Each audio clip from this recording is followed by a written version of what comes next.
Good morning, viewers. You're now watching Hornbill TV. Bapu Gurcharan Singh, father of Jagdal Singh Hwara, said Qawmi Insaf Morcha march towards the Punjab Governor's house is peaceful democratic protest. Alleges that protesters have been sitting peacefully for over 3 years without receiving justice and claims excessive barricading is creating unnecessary tension. Protesters are willing to cooperate with police and have not attempted to breach barricades, he said. Added that their key demands is release of detained Sikhs, including a 10-day parole for one detainee to meet his ailing bedridden mother. Democracy state के अंदर peacefully तरीके से protest करना हमारा fundamental right है, क्योंकि हम 3 साल 7 महीने 8 दिन से यहाँ पीसफुली तरीके से बैठे प्रोटेस्ट कर रहे हैं, पर सरकारें हमारे को इंसाफ देने के लिए तैयार नहीं। इसकी वजह से हमने आज जो 15 अगस्त है उस दिन प्रोटेस्ट रोस मार्च काले ब्लैक फ्लैग लेकर हमने काल दी है। सो संगतां पहुँच रही हैं। हमारा जो मिशन है वो बिल्कुल पीसफुली है, परंतु इस पीसफुली कोई सरकारें की तरफ से डैमेज किया जा रहा है। पिछली बार भी आप लोगों ने प्रोटेस्ट किया था, बहुत सारे लोगों ने बैरिकेडिंग तोड़ी, आगे गए।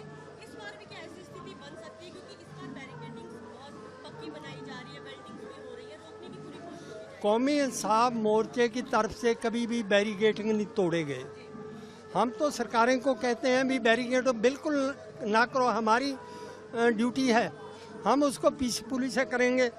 पर सरकारें बिना वजह से ही बैरिकेड जिस तरह से कर रही हैं, आप मीडिया की तरफ से देख रहे हैं।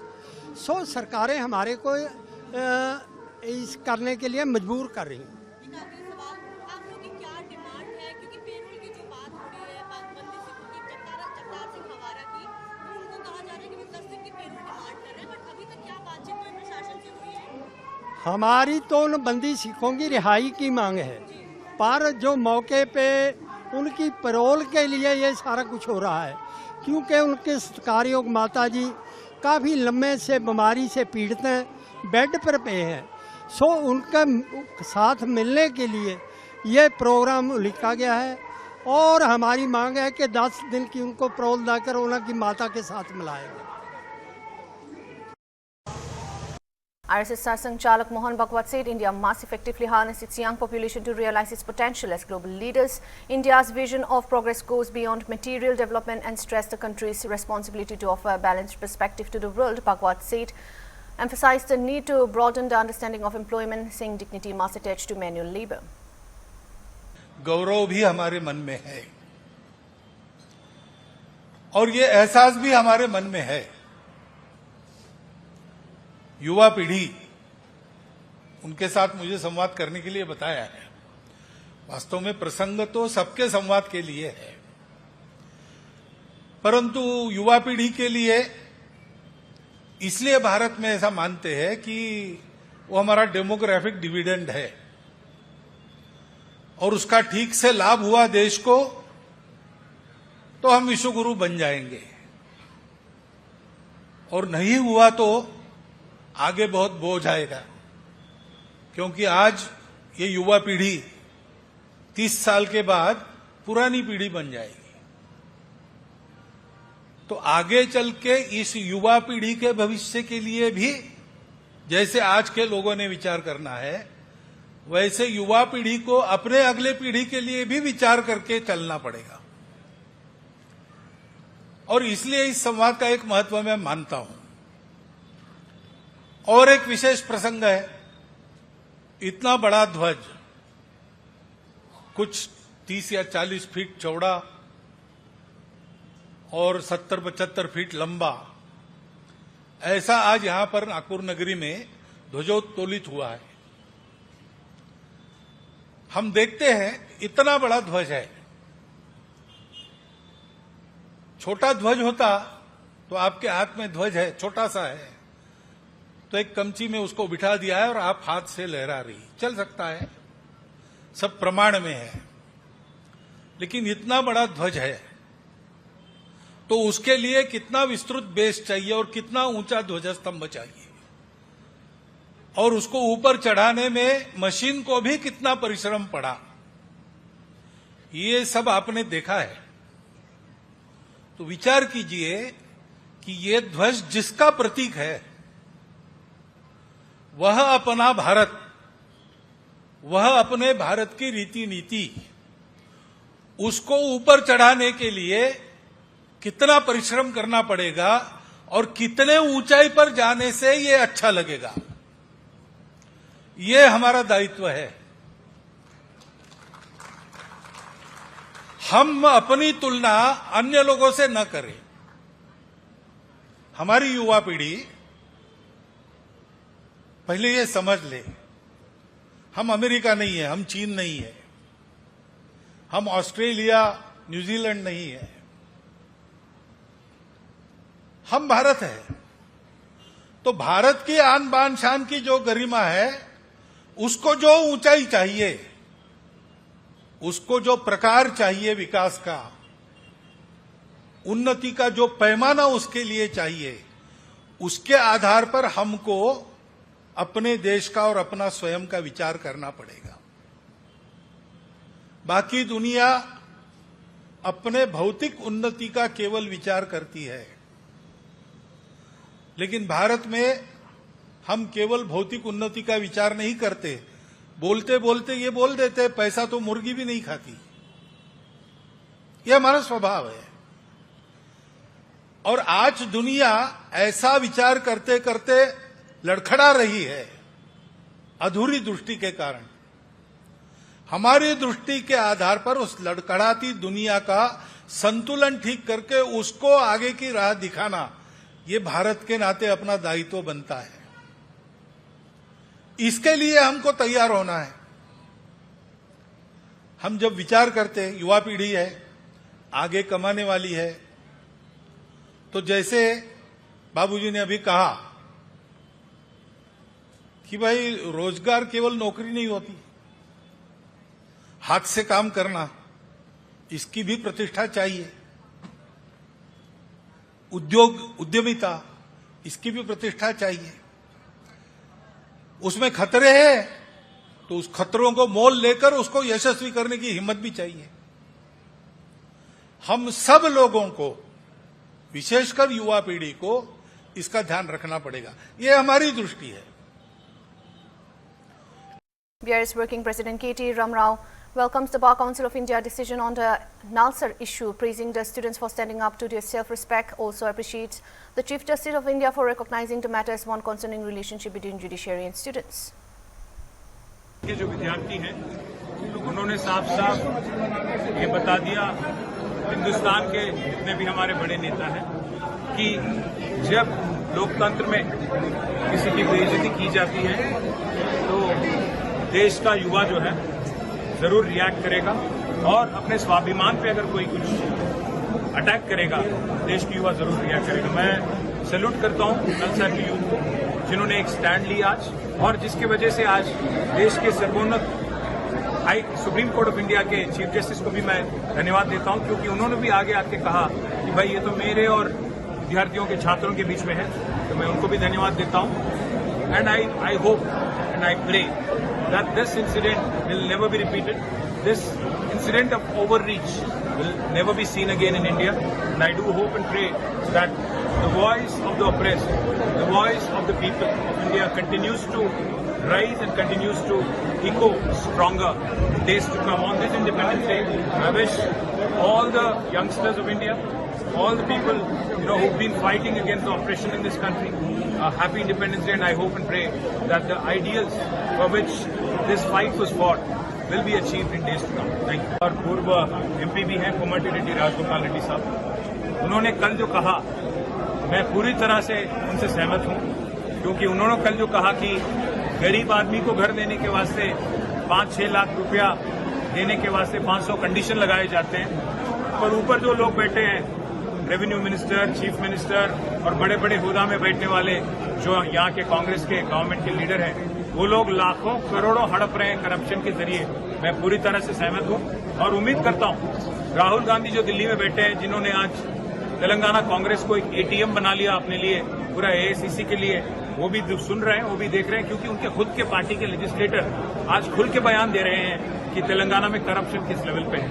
और मैं उम्मीद करता हूं कि मोदी जी भी सुन रहे हैं, क्योंकि मोदी जी जब भी आते हैं तेलंगाना तो बार बार कहते हैं कि एआईसीसी का एटीएम बन गया तेलंगाना, पर कुछ कार्रवाई तो नहीं होता। फिर बाद में जब एक मंत्री पे ईडी रेड होता है यहाँ पे, फिर ईडी उसके बाद कुछ नहीं करता है। तो उम्मीद करता हूं कि जो लोग दिल्ली में बैठे हैं उन तक यहाँ के कांग्रेस लेजिस्लेटर राजगोपाल रेड्डी की आवाज पहुंच रही है, और किस कदर करप्शन तेलंगाना में आज भरपूर है, किस कदर आज लाखों करोड़ रुपया हड़पा जा रहा है रेवंत रेड्डी और उसके कैबिनेट के जरिए, इसके बारे में कुछ तहकीकात और इसके बारे में कोई जांच भी हो, उम्मीद करता हूँ। Thank you. AIMIM leader Waris Patan extended Independence Day greetings to the people and expressed hope for peace, harmony and progress in country. On the issue, Vande Mataram, Patan said he respects the national song but maintained that no one should be forced to sing it. देशवासियों को शुभकामनाएं। सबसे पहले तो मैं अपनी जानिब से तमाम देशवासियों को स्वतंत्रता दिवस की हार्दिक मुबारकबाद पेश करता हूं। Happy 80th independence day everyone. और बस दुआ है, हमारी प्रार्थना है कि हमारे पूरे भारत देश में अमन शांति बनी रहे, भारत देश बहुत तरक्की करे, बहुत आगे बढ़े, और जो दिलों में नफरत है वो मिट आए और सबके दिल प्यार मोहब्बत के साथ सब एक दूसरे के साथ कंधे से कंधा मिलाए और भारत की तरक्की में हिस्सा ले, भारत को आगे बढ़ाएं। यही हमारे भारत देश की खूबसूरती है। इसीलिए कहा जाता है सारे जहां से अच्छा हिंदुस्तान हमारा, हिंदुस्तान जिंदाबाद, जय हिंद। हर जगह देखा गया कि आज झंडा फहराया गया, राष्ट्रगीत भी गाना गाया गया, लेकिन आप यहाँ पर वंदे मातरम का गीत देखिए, अभी आपने खुद ने देखा कि हमने यहाँ पे झंडा वंदन किया, तिरंगा हमारी आन बान शान है, हमने राष्ट्रगीत गाया, हमने जन गण मन, पूरे हमारे मदरसों के बच्चों ने, यहाँ तमाम जो लोग हैं, वरिष्ठ पुलिस अधिकारी, सब ने मिलकर एक सुर के अंदर गाया, छाती खोल के गाया, खुशी खुशी गाया। लेकिन वंदे मातरम का हम आदर करते हैं, सम्मान करते हैं।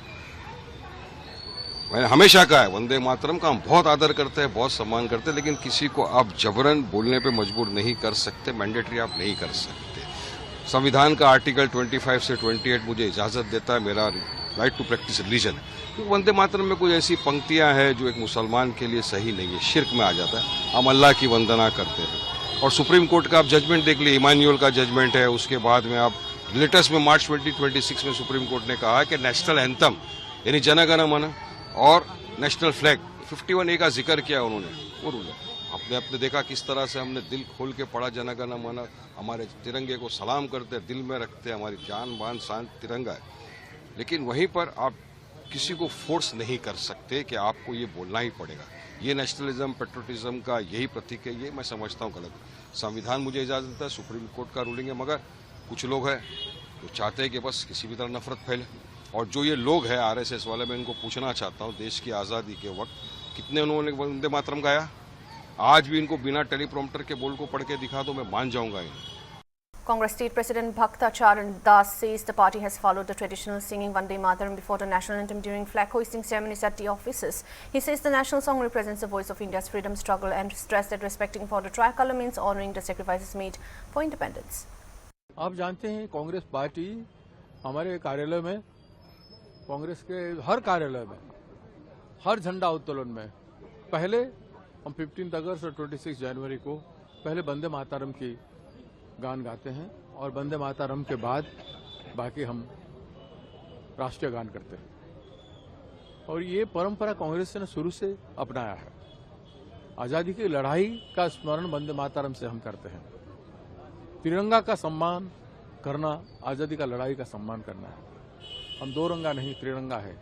और तिरंगा का कंट्रीब्यूशन और तिरंगा तले जितने देशभक्त देश को आज़ाद करने में अपना त्याग बलिदान किए हैं, वो सबको याद करके, जैसे हमारे नेता राहुल गांधी जी निर्भीक, निडर और साहस के साथ सिंह का गर्जन करके न्याय की स्थापना के लिए, आज़ादी की स्थापना के लिए, व्यक्ति की स्वतंत्रता के लिए, इंस्टीट्यूशन की स्वतंत्रता के लिए जूझ रहे हैं, लड़ रहे हैं। निडर होकर आप भी जाकर सड़क पर बैठ रहे हैं, पुलिस का निर्यातना सह रहे हैं, एक लथपथ होकर के भी वो काम कर रहे हैं। वो आज़ादी की प्रेरणा आज भी कांग्रेस की लीडरशिप में है, वो राहुल गांधी है। और उस दिशा में पूरा देश आज निकल पड़ा है, देश के नौजवान निकल पड़े हैं निडर होके। जिस तरह से जनजी आज जो आंदोलन कर रहे हैं, वो उसका शुरुआत राहुल गांधी जी की है और सबका प्रतीक बन के राहुल गांधी जी। ये देश में फिर से हमारे निर्वाचन कमीशन स्वतंत्र नहीं है, हमारे संसद स्वतंत्र नहीं है, विधानसभा स्वतंत्र नहीं है, हमारे सर्वोच्च न्यायालय स्वतंत्र नहीं है, और ईडी और CBI आदि सब इनके हाथ में इंस्ट्रूमेंट बन चुके हैं, मोदी अमित शाह के हाथ में, अपना सत्ता को बरकरार रखने के लिए। तो उस सबसे देश को मुक्त करना होगा, इंस्टीट्यूशनल फ्रीडम, संस्थागत आज़ादी सबको दिलाना होगा और हर व्यक्ति की हर आज़ादी को दिलाना होगा, तब जाके भारत आज़ाद मुल्क है, ये हम कह सकते हैं। लेकिन मोदी जी ने आज लाल किला से कहा है कि उन्होंने काफी डेवलप किया 10 साल में। लेकिन क्या डेवलप किए हैं? हमारे देखो मीडिया में देखिए 151 थे 2025 में, एक साल में 6% गिर गया, पतन हो गया, हमारी प्रेस का मूल्य जो है पतन हो गया, 157 हो गया। और क्या डेवलप किए हैं? मोदी जी के शासन में देश की 60% पूंजी 1% लोगों के हाथ में चला गया और देश के लोग निहत्था हो गए। बेरोजगार का अंत नहीं, वर्ल्ड में सबसे लार्जेस्ट, वर्ल्ड एवरेज के दुगना तिगना हो चुका है। तो क्या डेवलपमेंट हो गया? मुझे समझ में नहीं आता। जब मानव संसाधन का विकास नहीं हो पा रहा है, शिक्षा में अगर 151 क्वेश्चन पेपर लीक हो चुका है, तो आप क्या डेवलपमेंट करना चाहते हैं? स्वास्थ्य में लोग कितना परेशान है, देख लीजिए। पिए जल तक लोगों को शुद्ध पेय जल गांव में नहीं मिल पा रहा है। क्या विकास हुआ है? लोगों को ना खाना मिल रहा है, लोगों को रोजगार मिल रहा है, ना लोगों को सम्मान स्वाभिमान मिल रहा है। आपने आजादी को तोड़ मरोड़ के आप खत्म कर दिए हो, आप तिरंगा का अपमान किए हो, लगातार बार बार मानवता का विरोधी कार्यक्रम सब करके। तो आप में क्या हक है? हमारी सीमा क्या सुरक्षित है? चाइना हमारे बॉर्डर पर ऑक्युपाई कर चुका है। तो कहाँ हम स्वतंत्र हैं? कहाँ कौन सा विकास? इंसान का जब विकास नहीं हो, इंसानियत का जब पतन हो, तो किसको विकास कहा जाता है? इसलिए देश आज एक व्यक्ति जो निडर होकर लड़ रहे हैं देश की आजादी को बचाने के लिए, वो राहुल गांधी है। उनके पूरा देश उनका पीछे पागल की तरह अभी निकलेगा और इस देश फिर से आजाद होने का एक वातावरण जो है वो बन रहा है, वो आजादी हासिल करेगा। Pachwa MP Suvendu Trivedi criticized the Congress leader over its conduct during the singing of Vande Mataram at the party headquarters in Independence Day. Trivedi alleged that Sonia Gandhi, Rahul Gandhi and Congress President Mallikarjun Kharge were seen talking among themselves and making phone calls while the national song was being sung. Today the country is celebrating the Independence Day with great deal of zeal and enthusiasm. This Independence Day is unique and historical, as this is the first Independence Day of the second quarter of 21st century, and now India is entering into 80th year of its independence. And this is the first Independence Day in which our national song Vande Mataram has been sung in full form, uncut, uninterrupted. And this is more important because on 15th of August 1947, when India got independence, on the midnight of 14th and 15th August, when the first Constituent Assembly of Independent India started, it started with the singing of Vande Mataram, because till then national anthem Jan Gan Man was not adopted by the Constitution.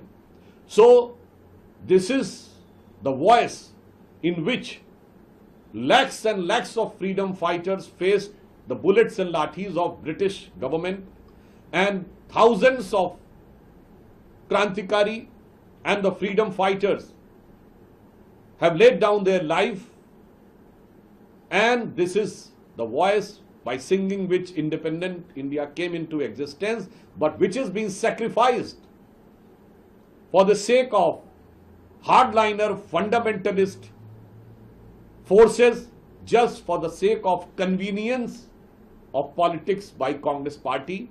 But now, with the effort of Prime Minister Shri Narendra Modi, for the first time our national song Vande Mataram has been sung at full length on this Independence Day. So this is a historical moment in the history of India. But at this time we have seen a very ugly moment when in the head office of the Congress party it was seen that their supreme leader Srimati Sonia Gandhi, their super president Rahul Gandhi and sitting president Mallikarjun Kharge ji, while it was being sung, they were not attentive. Rather than they were casually talking to each other, giving remarks to each other, even calling someone. this shows the utter disrespect by Congress party towards the national song Vande Mataram. This shows that Congress party has not yet accepted the complete and wholeheartedly accepted the full form of Vande Mataram. So, we strongly condemn this deplorable act of the top leadership of Congress party, and we urge an apology from the Congress party and a clarification from there for this peculiar and deplorable act. And if they do not do so, this shows their true faith and allegiance to the Constitution, their dedication to the nation, and their respect towards the freedom fight is under suspicion and under the grave question. That's all for now. Thank you for watching Hornbill TV.